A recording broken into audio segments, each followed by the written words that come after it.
नंदन मिश्रा का जन्म 1974 में बिहार मधुबनी के एक छोटे से गांव सिमरी में एक किसान परिवार में हुआ। पिता सुभद्र एवं माता त्रिपुरा देवी खेती कर अपना घर चलाते थे। 4 भाई बहनों में से नंदन दूसरे नंबर के पुत्र थे। बड़ी कठिन परिस्थिति में सभी भाई बहनों की एजुकेशन चल रही थी। नंदन के ऊपर बीए करने के पश्चात काम करने और पैसे कमाने का दबाव पड़ने लगा और वो नौकरी व बिजनेस के लिए हाथ पैर मारने लगे। लोन लेकर बिजनेस भी किया, उसमें भी वह कामयाब नहीं हुए और नुकसान हुआ।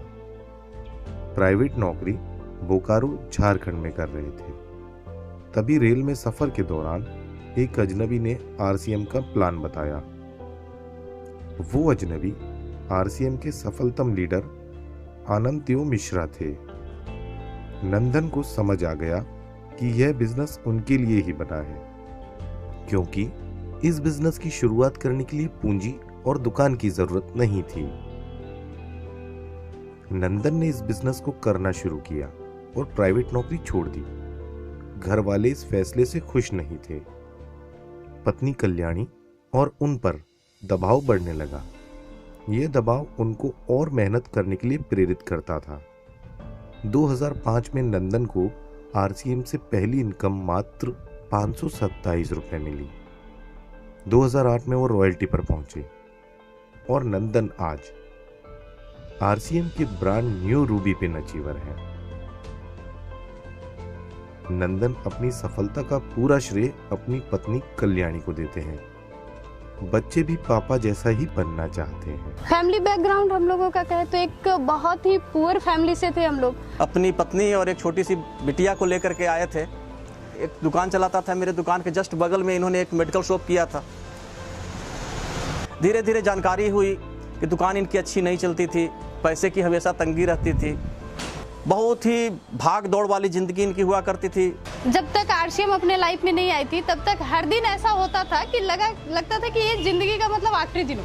आर्थिक स्थिति भी बहुत अच्छी नहीं थी हमारी, कहने को तो बैंक में जॉब थी, बहुत स्ट्रगल सर कर रहे थे, अलग अलग तरह के काम कर रहे थे। मैं भी सिलाई वगैरह करती थी, कुछ न कुछ करती रहती थी, लेकिन इसके बावजूद भी मेरे जो ससुराल में सास ससुर को खुश नहीं रख पाती थी, क्योंकि लोगों का जो डिमांड था हम लोग उस डिमांड को पूरा नहीं कर पाते थे। कुछ स्ट्रगल शुरुआत में हुई और इसमें स्ट्रगल से बचने के लिए मैंने ऑडियो कैसेट जो है ना, अपने आप को बचाने के लिए मैं डेली यूज करता गया। हमारी जो लाइफ थी, एक मोपेड गाड़ी हमारे पास हुआ करती थी। ऐसी गाड़ी थी कि कभी कभी हम लोग जब उसमें चलते थे तो आधे रास्ते में उतर करके पीछे से धक्का देना पड़ता था। लाइफ स्टाइल ऐसा क्या है कि अगर कहीं किसी पार्टी में जाना हो, कोई शादी वगैरह अटेंड करना हो, तो ये दिमाग लगाना पड़ता था कि किसी रिश्तेदार से सारी उधार ले लो 2 दिन के लिए। ये कैपेसिटी आज आरसीएम बिजनेस ने दिया है कि इनके बच्चे जिस चीज पे उंगली रख देते हैं, सर ने कभी मना नहीं किया। आरसीएम से वो लाइफ मिला है कि आज अगर कहीं हम लोग घर से निकलते हैं तो कार में ही घूमते हैं। यहाँ तक कि मेरे बच्चे जानते भी नहीं है कि ट्रेन में स्लीपर क्लास कैसा होता है।